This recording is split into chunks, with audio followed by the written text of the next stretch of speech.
Hello বন্ধুরা, কেমন আছো? আশা করি সবাই ভালো আছো। দেখো, আমি একটা জিনিস বানিয়েছি।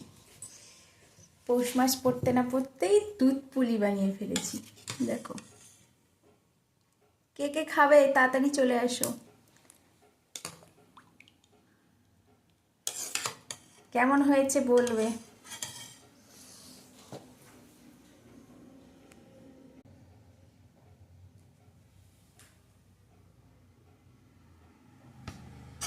দেখো, আমি খাচ্ছি। আমি মিষ্টি পছন্দ করি না, তাই অল্প করে।